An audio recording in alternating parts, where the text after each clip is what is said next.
বিএনপির একজন নির্বাচিত প্রতিনিধিকে সোহরাওয়ার্দী কলেজের সামনে আহত করা হয়েছে, যেটি অত্যন্ত দুঃখজনক এবং এর যাতে সুস্পষ্ট বিচার হয়, যারা এই অপকর্মের সাথে যুক্ত রয়েছে সেটি আমরা দাবি করতেছি।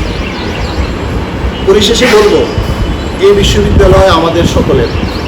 আমরা শিক্ষক, শিক্ষার্থী, কর্মকর্তা, কর্মচারী সকলে মিলেই আমরা এই বিশ্ববিদ্যালয়ের পরিবেশটাকে বজায় রাখতে হবে।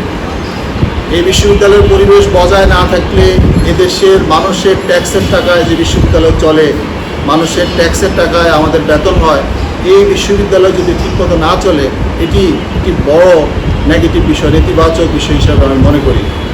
এবং একই সাথে বলবো যে বিশ্ববিদ্যালয়কে স্বাভাবিক করার জন্য বিশ্ববিদ্যালয় প্রশাসনের পক্ষ থেকে উদ্যোগ গ্রহণ করতে হবে এবং যারা এই প্রশাসনিক পদে থেকেও যথাযথভাবে দায়িত্ব পালন করে নাই তাদের ব্যাপারে যথাযথ পদক্ষেপ নিতে হবে।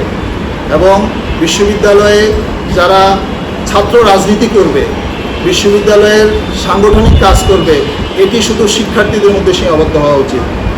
বিশ্ববিদ্যালয়ের ছাত্র রাজনীতি করার যে অনুমতিটা, সেটা শুধু ছাত্রদের জন্য হওয়া দরকার, নিয়মিত ছাত্রদের জন্য হওয়া দরকার। আমরা বারবারই কথা বলছি, একটা ক্যাম্পাসকে যদি সুষ্ঠুভাবে, সুন্দরভাবে পরিচালনা করতে হয়। পাঞ্জাবের জগতে একটি বিশ্বস্ত নাম, শাবাব এথনিক ওয়্যার। তাহলে শিক্ষক, শিক্ষার্থী যারা নিয়মিত রয়েছেন তাদেরকেই এই উদ্যোগ গ্রহণ করতে হবে এবং যারা অছাত্র রয়েছেন, ক্যাম্পাসে আসা যাওয়া করেন, তাদের এই পদচারণা কমাইতে হবে। আমি বলবো একটা কথা, যে আপনার শিক্ষাজীবন যখন শেষ হয়ে গিয়েছে, আপনি অ্যালামনাইতে অংশগ্রহণ করেন।